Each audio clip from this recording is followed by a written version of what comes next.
Hello and welcome back. It's Sam with the Little Guy here. Recording this on Thor's Day or Thursday. I won't tell you which Thursday. And this little guy was dressed in his Thor outfit earlier today because he has full Marvel outfits. Because why wouldn't he? He's just cool like that. He's much cooler than I was as a kid. Probably much cooler than I am right now. Of course, we had to change him for bedtime. But he still got his little Thor hat on, which is more than I can say of Thor in the movies, right, Ben Ben? Yeah, too soon. Yeah, he didn't have his hat, did he? No, not really. And speaking of Thor, that's who our story is going to be about today. So, are you ready for the bedtime story? Okay. So, once upon a time in the Marvel Universe, there was Thor. Remember him? Thor and the other people from Asgard.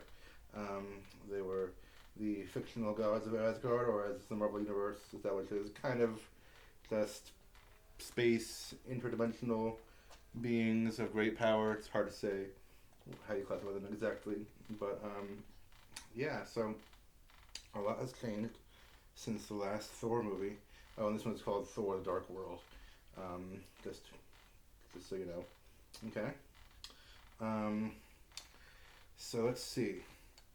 Loki is in prison on Asgard because he tried to take over Earth in the Avengers. There's a prevailing theory that he actually wanted to go back to Asgard because he wants to rule it. He doesn't care about Earth. I think it's a good theory. So it was all part of his sneaky plan.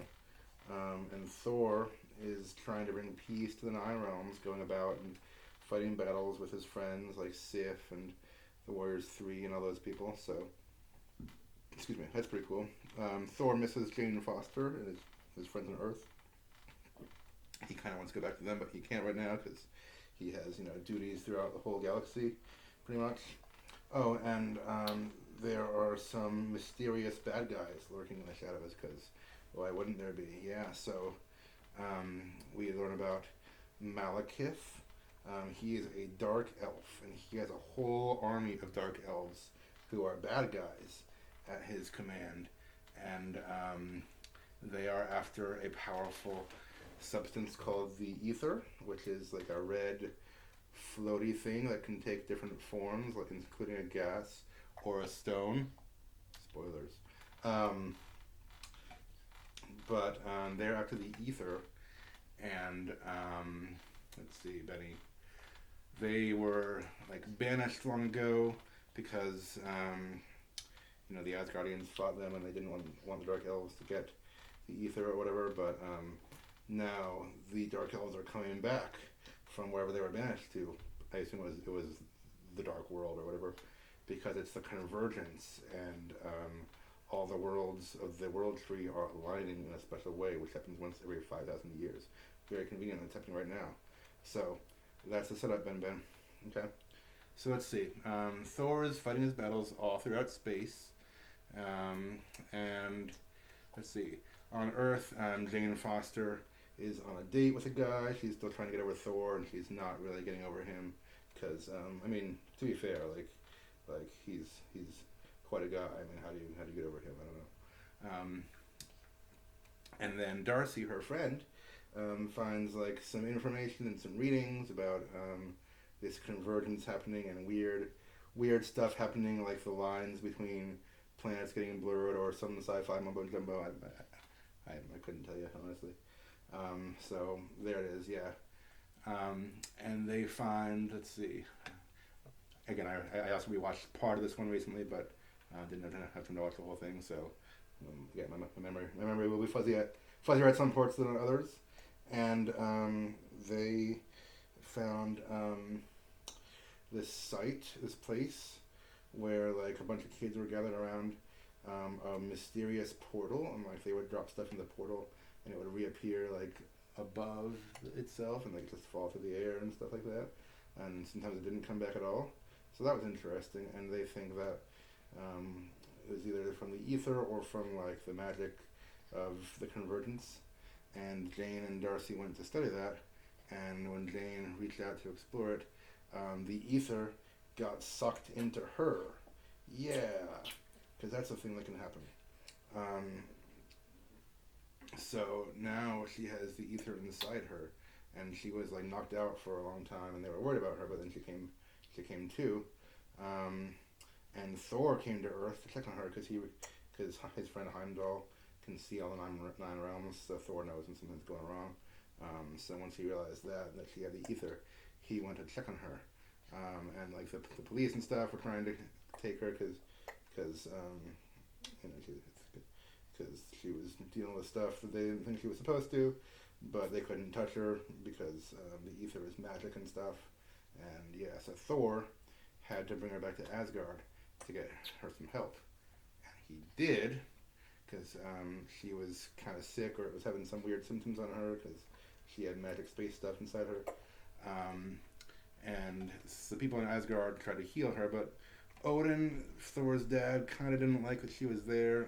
Odin isn't exactly a good guy, but he's not exactly a bad guy. He's just kind of old and mean and a little selfish. He's about protecting his own people, but sometimes doesn't care about other people, and stuff like that. So yeah, he wasn't too happy about her being there. And while she was there, Bunny, guess who came? It was Malekith, the Dark Elf. Oh no, he's the bad guy, remember? And he wanted to know where the ether was. I guess he knew it was there somehow. He could track it, but he didn't know exactly where it was. He didn't know it was inside Jane, so he asked, like, where is the ether and stuff like that. And they wouldn't tell him. So, Benny, this is sad. He killed Frigga. Frigga is Thor's mom. And Malekith just killed her. And she died. And they had a funeral for her and everything. It was very sad. And then, not much later, they were still trying to figure out how to get the ether out of Jane. And, yeah. And there was a prison break of some sort. I think Loki orchestrated it because he was in prison and he's always sneaky, you know. But then later he was back in prison again. So I guess I forget what. I'm not certain what plot purpose the prison break served, but Thor needed to go fight Malekith and his army of dark elves because he didn't want them to, you know, be messing with the ether or anything anymore. But Odin didn't want him to because, again, Odin's a little selfish, and they had different ideas, Benny, about the best way to approach the problem and stuff like that. And so Thor decided he would take some of his friends and go bring the fight to Malekith. And guess who he brought, Benny? Well, yes, Sif and the Warriors. I guess the Warriors 3 and those guys, but also Loki. Yeah, even though Loki was in prison and Thor kind of doesn't trust him for good reason, Thor went to Loki for help because at least they have a common enemy now, and he knows Loki can do some things and be a good ally if he really is your ally. Yeah. And then maybe, I forget. There may have been a specific reason why he wanted help, why he needed Loki's help, but they broke Loki out of prison and escaped from Asgard. I think it was because Loki knew how to get out of Asgard. It was the Bifrost, the Rainbow Bridge was shattered. Loki was the only one who knew how to guide them out because he had done it to Earth before. And so they got Loki on their side for now, at least. But you know, Thor and Sif and everyone else was said to Loki, like, if you betray him or if you double cross him, one wrong move and you're dead. Because I know Loki's a sneaky, tricky guy, but he's still being sneaky and tricky. I'll tell you what, you shouldn't trust him. So they were flying in their Asgardian spaceships, and they were going to where I guess where Malekith's people were, but on the way they met some monsters or something. This is past where I watched recently. I've seen it before, so I don't remember specifically why they were there. Oh no, you're okay. You're okay. It's okay, little guy. Okay. I know they weren't very scary monsters. Don't worry about it. Yeah. Okay. And they had a fight with some monsters, or maybe it was some dark elves, or like some minor bad guys. I honestly don't remember who. And good job, good burp. Yeah, must have been a good meal. And in that fight with the monsters, let's see. I forgot to tell you that Loki can cast illusions because they'd shown that a few times already. Like he's able to turn himself into someone else or make himself look a different way because he's the god of mischief and he's a trickster and almost everything he does he's never telling his full truth, and he doesn't show the real him. Um, but in that fight, Benny, um, Loki died, um, and they had to leave him behind. Yeah, so that definitely happened, and was definitely to be taken at face value. Um, and so then Thor and the others, I guess, went to the Dark World or whatever, where Malekith was, and honestly, I couldn't tell you the details of the final battle or anything like that. I mean, people say this is not one of the best Marvel movies. I mean, I know I said that about Iron Man 3 too. Don't worry about it. The next one is one of the best Marvel movies. But, yeah, is it better? Did you get enough dinner? Oh, he's making happy noises. Yeah. But, but in addition to not having watched the whole thing in a while, I couldn't tell you what happened in this final fight. I feel like I don't remember there being like an actual fist fight between like Thor and Malekith, like the good guy and the bad guy. I don't remember them actually facing off. It was more about like the planets and like I don't know. They did something to his planet, or like something happened to it in the conversions of worlds, and that's how they defeated him. Like it was a grand scale battle or whatever, not a small scale one, but like I don't remember them fighting the army. I don't remember them fighting like Malekith. There were some fun parts, but it wasn't the best Marvel movie overall. I just clearly the final fight was not very memorable in my mind. So sorry about that. If there's any closet Thor: The Dark World lovers out there, sorry. I didn't hate it. I remember enjoying it when I first saw it in the theater. It's not very memorable. If you have 23 movies in the Marvel universe, they can't all be the best one. So sorry, Ben. They can't all be the best story. Yeah. So, but remember what our rule is. The rule of superhero stuff. The good guys always win. Okay.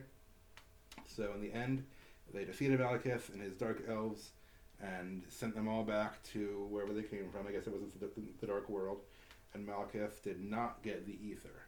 Okay, and let's see. Thor was able to go back and forth between Earth more often, I guess. And there was a post-credit scene where he came back to see Jane, I think. And let's see. They took the ether and placed it somewhere. Actually, someone took it, or someone was trusted with it, and he was some kind of alien guy whose name is the Collector, and he has a big ship full of lots of unique items from space, and he just likes to collect special things. And he said it's good not to have too many Infinity Stones all together. So Benny, what's an Infinity Stone? I don't know. Maybe we'll find out later. At the end, I'm going a little out of order here, but one was a post-credit scene, I think. But these are all the ending reveals. Thor went to see Odin, his father, and Odin wanted to make. That's right. Odin was going to make Thor king because Thor, is next in line to be king, but Thor basically said like I don't want to be king yet, or ever, maybe. I'm just trying to live my life and be a good guy and do my part to to make the world or the galaxy a better place, and trying to fight the good fight and keep the peace. But he didn't want to be king. He was better at being a soldier, and he said like I'll try to live as a good man. And Odin said like okay, I'm paraphrasing here, but he was a little disappointed, but he understood, and Thor went away. And Benny, guess what? It wasn't Odin at all. It was really Loki. Loki used illusions to fake his own death and become Odin, or become king of Asgard. So now Loki is secretly ruling Asgard in Odin's place. Dun dun dun! Just like he always wanted. And that's where this story ends. Okay, but Thor and everyone else all lived happily ever after until the next movie, which I guess the next one he's in is Age of Ultron. Okay, so that's that story. I'll show you it when you're older. I'm sure the movie will do a better job telling it than I could. Anyway, we're done. So thank you for watching. Like and subscribe if you enjoyed. And good night.